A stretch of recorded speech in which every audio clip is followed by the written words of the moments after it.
అన్నాడీఎంకే అధినేత్రి జయలలిత ప్రత్యేక కోర్టు తీర్పుపై రేపు కర్ణాటక హైకోర్టును ఆశ్రయించనున్నారు. రేపు కర్ణాటక హైకోర్టులో బెయిల్ పిటిషన్ దాఖలు చేసేందుకు రెడీ అవుతున్నారు. మరోవైపు సీఎం ఎవరన్న దానిపై ఊహాగానాలు నిన్నటి నుంచి ఊపందుకోవడం అందరికీ తెలిసిందే. ఇక పన్నీర్ సెల్వంని మోస్ట్లీ సీఎంగా ఎన్నుకుంటారని వార్తలు వస్తున్నాయి. పొద్దున్నే సీల్డ్ కవర్ కూడా తమిళనాడు గవర్నమెంట్కి అందినట్లుగా సమాచారం అందుతోంది. మరిన్ని వివరాలు మా కరెస్పాండెంట్ సంజయ్ అడిగి తెలుసుకుందాం. సంజయ్, చెప్పండి, సీఎం అభ్యర్థిగా ఎవరిని నియమించే అవకాశం ఉంది? పన్నీర్ సెల్వంకే ఎక్కువ శాతం అవకాశం ఉందంటారా? అరే, ఇప్పుడే మనకు అందుతున్న వార్తలను చూడొచ్చు. ఇప్పుడే పన్నీర్ సెల్వం గతంలో ముఖ్యమంత్రిగా 6 నెలల కాల ముఖ్యమంత్రిగా పనిచేసిన పన్నీర్ సెల్వాన్ని శాసనసభాపక్ష నేతగా అన్నాడీఎంకే ఎమ్మెల్యేలు ఎన్నుకున్నారు. కొద్దిసేపటికి ముందే అన్నాడీఎంకే ఎమ్మెల్యేల సమావేశం ప్రారంభమైంది. ఇప్పుడే కొంతమంది ఎమ్మెల్యేలు కూడా దాన్ని నిర్ధారించడం జరిగింది.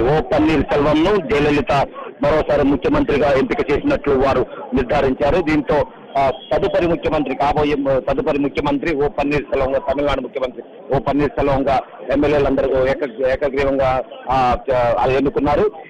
మరికొద్దిసేపట్లో శాసనసభాపక్ష నేతలతో పాటు కొందరు ఎమ్మెల్యేలు కూడా పన్నీర్ సెల్వం పేరును గవర్నర్ రాజ్భవన్ కు తీసుకెళ్లి ఇవ్వనున్నారు. దీంతో రేపు మధ్యాహ్నం పన్నీర్ సెల్వం చేత ముఖ్యమంత్రిగా తమిళనాడు గవర్నర్ రోసయ్య ప్రమాణ స్వీకారం చేసేందుకు అన్ని ఏర్పాట్లు చేస్తున్నారు. అయితే ఇప్పటికీ గతంలో 2001 సంవత్సరంలో జయలలిత ఫ్యాన్సీ హోటల్ సంబంధించిన కేసులో అరెస్ట్ అయి జైల్లో ఉన్న సందర్భంగా అప్పుడు అదే పన్నీర్ సెల్వంను తన విశ్వాస పాత్రుడు, అదేవిధంగా నమ్మకంగా ఉండే పన్నీర్ సెల్వంను ముఖ్యమంత్రిగా ఎంచుకున్నారు.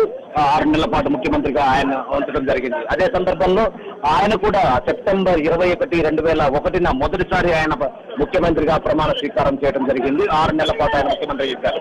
సేమ్ ఇప్పుడు కూడా జయలలిత ఈ కేసు తీర్పులో జైలు శిక్ష పడడంతో ప్రస్తుతం పరపనగ్రహార జైల్లో కర్ణాటకలో ఉన్నారు. ప్రస్తుతం ఆమె సూచన మేరకు షీల్డ్ కవర్ లో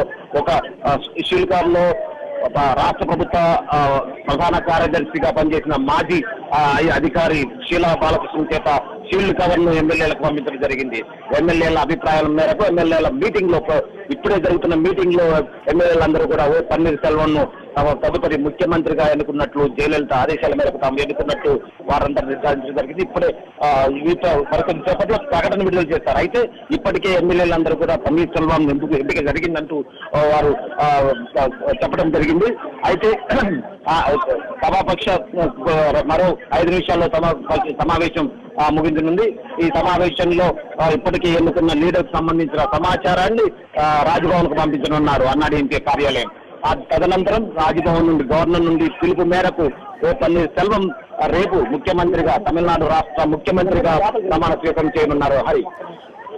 ఓకే సంజయ్, అంటే మన పన్నీర్ సెల్వం విశ్వాసపాత్రుడిగా ఎప్పటి నుంచో జయలలితకున్నారని తెలిసిన విషయమే. అయితే ఈసారి మరో ఇద్దరిని కూడా అభ్యర్థులుగా రావచ్చు అనే ఊహాగానాలు కూడా వచ్చాయి. రావడానికి గల కారణం ఏంటి సంజయ్, క్లుప్తంగా చెప్పండి. అయితే గతంలో ఆయనకున్న పరిపాలన అనుభవం కావచ్చు, లేకుంటే ఆయన విశ్వాసంగా ఉంటుంది జయలలిత గత 30 సంవత్సరాలుగా రాజకీయ పరంగా జయలలితకు నమ్మకస్తుగా ఉండటం పన్నీర్ సెల్వం ఎంపిక కారణమైంది. అదేవిధంగా ఈసారి జయలలితకు అత్యంత సన్నిహితురాలుగా మెలుగుతున్న షీలా బాలకృష్ణతో పాటు విశాలాక్షి నెడుంజలియన్, అదేవిధంగా మరికొందరు పేర్లు కూడా తెరపైకి వచ్చాయి. అయితే చివరికి ఎప్పటిలాగా పరిపాలనా అనుభవంతో పాటు తనకు నమ్మకస్తుడిగా ఉన్న పన్నీర్ సెల్వం వైపే జయలలిత మొగ్గు చూపినట్టు తెలుస్తుంది. రాజకీయ పరంగా కావచ్చు, పరిపాలన పరంగా, అదేవిధంగా పార్టీ పరంగా కూడా పన్నీర్ సెల్వం సీనియర్ నేతగా ఉండటంతో పన్నీర్ సెల్వంకి ఈ అవకాశం ఇచ్చినట్టు తెలుస్తుంది. ఓకే సంజయ్. ఓకే.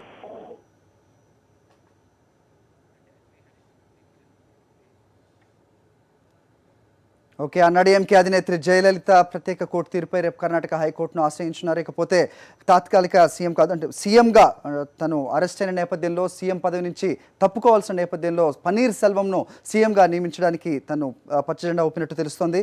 మరిన్ని వివరాలు మా డిప్యూటీ ఇన్పుట్ ఎడిటర్ శ్రీహరిని అడిగి మరిన్ని వివరాలు తెలుసుకునే ప్రయత్నం చేద్దాం. శ్రీహరి, చెప్పండి. పన్నీర్ సెల్వం గత చాలా కాలంగా, అంటే ఎంజీఆర్ కాలం నుంచి కూడా జయలలితకి చాలా విశ్వాసపాత్రుడిగా ఉన్నారు. అయితే ఈసారి మిగతా ఇద్దరు, అటు సెంధిల్ రాజ్ కానివ్వండి, మిగతా ఇద్దరు కూడా అభ్యర్థులు సీఎం అయ్యే అవకాశం ఉంది అని చెప్పారు. మొత్తానికి పన్నీర్ సెల్వంనే సీఎంగా నియమించినట్లు తెలుస్తోంది. హరి, వాస్తవంగా ఈ రోజు మార్నింగ్ ఉదయం అంటే తమిళనాడు నుంచి ఒక నలుగురు అత్యున్నత అధికారులతో పాటుగా మరో నలుగురు మంత్రులు కూడా జయలలితతో సమావేశం కావడానికి ఒక ప్రత్యేక విమానంలో బెంగళూరు బయలుదేరి వెళ్లారు. ఈ ప్రత్యేక విమానంలో బెంగళూరు బయలుదేరి వెళ్ళిన తర్వాత బ్రేక్ఫాస్ట్ టైంలో జైలు సందర్శన గదిలో మొత్తం నలుగురు మంత్రులతో కూడా అధికారులతో కూడా జయలలిత ప్రత్యేకంగా సమావేశం అవసరం జరిగింది. దాదాపు 1 గంట పాటు 60 నిమిషాల సేపు చర్చ జరిగింది. ఈ చర్చ సందర్భంగా ఖచ్చితంగా, ఎందుకంటే ప్రజాప్రాతినిధ్య చట్టంలో ఖచ్చితంగా ఎవరైనా 2 ఏళ్లకు పైబడి జైలు శిక్ష ఎదుర్కొంటే కనుక ఆ శిక్ష ఎదుర్కొనే పరిస్థితి వచ్చినప్పుడు ఖచ్చితంగా పదవి వదుకోవాల్సిన పరిస్థితి ఉంటుంది. కానీ ఏ పదవులు ఉన్నా సరే వాళ్ళ శాసనసభ సభ్యత్వం కానీ, ఎంపీ పదవి, పార్లమెంట్ సభ్యత్వం కానీ 2 కోల్పోవాల్సిన సందర్భంలో తదుపరి ముఖ్యమంత్రిగా ఖచ్చితంగా ఎవరొకరు నామినేట్ చేయాల్సిన పరిస్థితి, ఒక శాసనసభ పక్ష నేతను ప్రకటించాల్సిన పరిస్థితి. దీనిపై తనకు గతంలో తమిళనాడు ప్రధాన కార్యదర్శిగా పనిచేసిన షీలా బాలకృష్ణన్ సైతం ఈ మీటింగ్ లో ఉన్నారు. ఈ మీటింగ్ లో జరుగుతున్నప్పుడు అనేక పేర్లు ప్రస్తావనకు వచ్చాయి. ముఖ్యంగా 4 మంత్రులు చివరి వరకు రేసులో ఉన్నారు. ఇప్పుడు ఆర్థిక మంత్రిగా కొంత, గతంలో ముఖ్యమంత్రిగా కూడా ఇలాంటి సందర్భం వచ్చినప్పుడు ఓ పన్నీర్ సెల్వంకు ముఖ్యమంత్రి బాధ్యతను జయలలిత అప్పగించడం జరిగింది.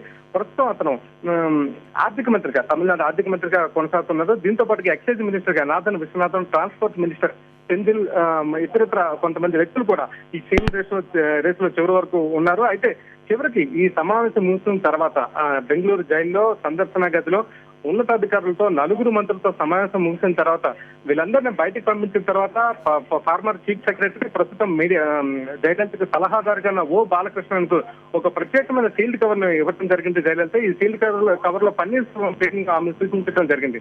దీంతో పాటుగా అంటే ఆ సమావేశం ముగిసిన వెంటనే మొత్తం 4 మంత్రులు కూడా ఇటు చెన్నై వచ్చారు. చెన్నై వచ్చిన తర్వాత మొత్తం అక్కడ ఉన్న అన్నా డిఎంకే ఎమ్మెల్యేలతో సమావేశం అయ్యారు. సమావేశం అయిన తర్వాత ఈ సీల్డ్ కవర్ ని ప్రత్యేకంగా సమావేశంలో ఓపెన్ చేయడం జరిగింది. జయలలిత అభీష్టం మేరకు, జయలలిత ఆదేశం మేరకు ఓ పన్నీర్ సెల్వంను అన్నా డిఎంకే శాసనసభ పక్ష నేతగా నాయకులు వెల్లడించడం జరిగింది. జయలలిత అభీష్టం మేరకు, ఆదేశాల మేరకు మొత్తం అందరూ కూడా మద్దతు జరిగింది.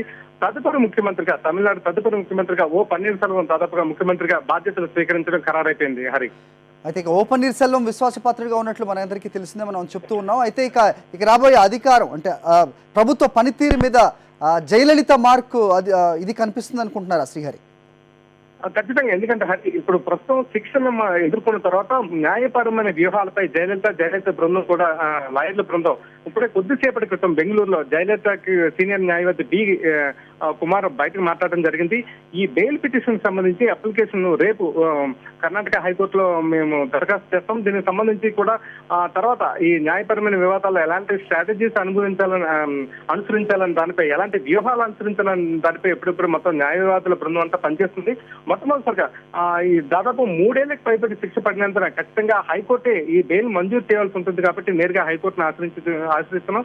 అయితే హరి, ఇక్కడ విషయం గుర్తుపెట్టుకోవాలి, ఇప్పుడే దసరా సెలవుల్లో కర్ణాటక హైకోర్టుకు దసరా సెలవులు ఉన్నాయి.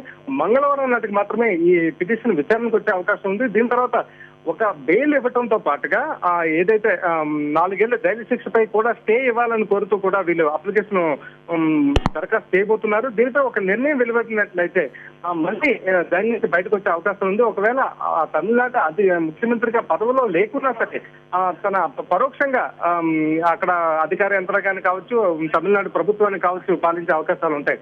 హరి, ఓకే, అంటే ఇప్పుడు ప్రస్తుతానికైతే స్టాప్ గ్యాప్ సీఎం గానే పన్నీర్ సెల్వం ఉన్నారనుకోవచ్చా శ్రీహరి? డెఫినెట్లీ హరి, ఎందుకంటే గతంలో ఇదివరకే ఇలాంటి సందర్భంలోనే 2002లో ఆమె ముఖ్యమంత్రిగా ఉండేటప్పుడు ఖచ్చితంగా ఆ పదవిలో కొనసాగకూడదనే ఒక రకమైన సుప్రీంకోర్టు తీర్పు ఇచ్చిన నేపథ్యంలో ఖచ్చితంగా అలాంటి సందర్భంలో పన్నీర్ సెల్వంనే జయలలిత నమ్ముకున్నారు. జయలలిత అభిష్టం మేరకు ఎట్టి పరిస్థితులు కూడా పార్టీలో అసమ్మతి రావటం కానీ, ఇతర అంశాలు కూడా అధికారపరంగా ప్రతికూలత వాతావరణం తీసుకొచ్చేలా బిహేవ్ చేయడం కానీ పన్నీర్ సెల్వం ఏ సందర్భంలో చేయలేదు. జయలలిత ఇచ్చిన ఆదేశాలను తుచ్చి తప్పకుండా పాటించారు. అదే ఇప్పుడు ఆయనకు మళ్ళీ వరమే కూర్చుంది. ఎందుకంటే జయలలిత ఇప్పుడు కూడా ఏకంగా జైలు శిక్ష అనుభవించాల్సిన పరిస్థితులు ఉత్పన్నమైన నేపథ్యంలో మళ్ళీ పన్నీర్ సెల్వం అయితే గత అనుభవాలను దృష్టిలో పెట్టుకుని తనకు ఇబ్బంది లేని పరిస్థితుల్లో, పార్టీ సజీవంగా నడిచే పరిస్థితుల్లో తన అటు పార్టీ కావచ్చు, ప్రభుత్వం కావచ్చు నడిచే పరిస్థితి ఉంటుంది. కాబట్టి మళ్ళీ పన్నీర్ సెల్వంకి జయలలిత ఓటేయడం జరిగింది. హరి, అయితే సింగిల్ హ్యాండెడ్ గా జయలలిత అధినేత్రిగా తను ఎంతో సక్సెస్ఫుల్ అయ్యారు చెప్పొచ్చు. అయితే ఓ పన్నీర్ సెల్వంకి పూర్తి సహకారం తన అభ్యర్థుల నుంచి ఉండొచ్చు అంటారా? అంటే 150 స్థానాలు పైగా అభ్యర్థులు వాళ్ళు ఉన్నప్పటికీ, ఇప్పుడు ప్రభుత్వానికి వచ్చిన 35 లేకపోయినప్పటికీ డిఎంకే అన్న వ్యూహాలు రచించే అవకాశం ఏదైనా ఉందంటారా శ్రీహరి? ప్రస్తుతం పరిస్థితులు, ఎందుకంటే మరియు 1.5 ఏళ్ల కాలంలో, అందుకే 2011లో జయలలిత మళ్ళీ ముఖ్యమంత్రిగా అయ్యారు. ఏడాదిన్నర కాలం అంటే దాదాపు 18-19 నెలలు మళ్ళీ తిరిగి ఎన్నికలు రాబోతున్నాయి. ఇది చాలా తక్కువ స్వల్పం. ఏకంగా కావాలంటే ఈ ఏడాదిన్నర కాలంలో ఆశించిన మార్పులు పెద్దగా వచ్చే అవకాశం లేదు. ఎందుకంటే ఇటు డిఎంకే పరిస్థితి కూడా అంతంత మాత్రంగా ఉంది. ఎందుకంటే ఇదివరకే డిఎంకే అంతర్గత కుమ్ములాటల్లో తీవ్రంగా చిక్కుపోయి ఉంది. ఇటు తమిళనాడు కుమారులు స్టాలిన్ మధ్య అలగిరి మధ్య తీవ్ర భేదాభిప్రాయాలు ఉన్నాయి. ఒక రకంగా పార్టీ దక్షిణ డిఎంకే ఉత్తర డిఎంకే అని రెండు రకాలుగా పూర్తిగా చీలిపోయిన పరిస్థితుల నేపథ్యంలో మళ్ళీ ఆ పార్టీ రివైవ్ కావాల్సిన పరిస్థితులు ఉంది. ఇప్పటికిప్పుడు రివైవ్ అయ్యే సూచనలు పెద్దగా కనిపించడం లేదనేది రాజకీయ విశ్లేషకుల అభిప్రాయం. మనకు అందుతున్న సమాచారం ప్రకారం అక్కడ ఉన్న రాజకీయ వర్గాల సమాచారం ప్రకారం ప్రస్తుతం జయలలిత అంటే తమిళనాడు ప్రాంతంలో పెద్ద ఎత్తున సానుభూతి పవనాలు వీస్తున్నాయి. వచ్చే ఎన్నికల్లో కూడా ఈ సానుభూతి పవనాలు ఆ పార్టీకి పెద్దగా మేలు చేస్తాయనేది ఒక రకమైన అభిప్రాయంగా వినిపిస్తుంది. అయితే న్యాయం సమన్యాయం అందరికీ జరగాలని సుబ్రహ్మణ్య స్వామి ఎవరైతే ఈ పిటిషన్ దాఖలు చేశారో అతను ఇంత శిక్ష పడుతుందని అనలేదు అని ఒక పశ్చాత్తాప ధోరణి కనిపించినట్టు తెలుస్తోంది. దీన్ని ఏ విధంగా అర్థం చేసుకోవాలి? వాస్తవంగా చూసుకుంటే ఈ కేసుకు సంబంధించి అంటే ఇది సుబ్రహ్మణ్య స్వామి కేవలం జయలలిత విషయంలో కాదు, చాలా కేసుల్లో కూడా అనేక ప్రజా ప్రయోజన వ్యాజ్యాలు కావచ్చు, ఇతరత్ర నాయకుల మీద కేసులు నమోదు చేసిన చరిత్ర ఆయనకు ఉంది. అయితే ఈ శిక్ష విధించిన తర్వాత ఇది ఎలా ఉంది, దీని తదుపరి పరిణామాలు అనే దానిపైన వివిధ పార్టీలు కానీ వ్యక్తులు కానీ వేరు వేరుగా స్పందిస్తున్నారు. ఏకంగా డిఎంకే లాంటి చిన్న చిన్న పార్టీలు కూడా ముందు లా అండ్ ఆర్డర్ సిచ్యువేషన్ గురించి మాట్లాడుతున్నాయి తప్ప జయలలిత శిక్ష గురించి పెద్దగా స్పందించిన పాపాన్ని పోలేదు. అలాగే ఇటు రాజ్నాథ్ సింగ్ కూడా, హోంమంత్రి రాజ్నాథ్ సింగ్ కూడా నేరుగా జయలలితకు శిక్ష విషయంపై మీరు ఎలా స్పందించబోతున్నారని ప్రశ్నించినప్పుడు కూడా దీనిపై నేను ఇంకా కామెంట్ చేయలేను, మొత్తం జడ్జిమెంట్ కాపీని చూసిన తర్వాత మాత్రమే ఏదైనా మాట్లాడగలుగుతా అనే రకంగా మాట్లాడాల్సిన సందర్భం ఇప్పుడు నెలకొంది. మొత్తం రాజకీయ పార్టీలు అన్ని కూడా జడ్జిమెంట్ చూడకుండా తదుపరి పరిణామాలను పరిశీలన చేసుకోకుండా అవగాహన చేసుకోకుండా ఒక వైపున మాట్లాడడం కరెక్ట్ కాదనే అభిప్రాయాన్ని మొత్తం అన్ని పార్టీలు కూడా ఈ శిక్షణ తీర్పు వెలువడిన తర్వాత స్పందించడం జరుగుతుంది. Hari. Okay Srihari, thanks for the inputs.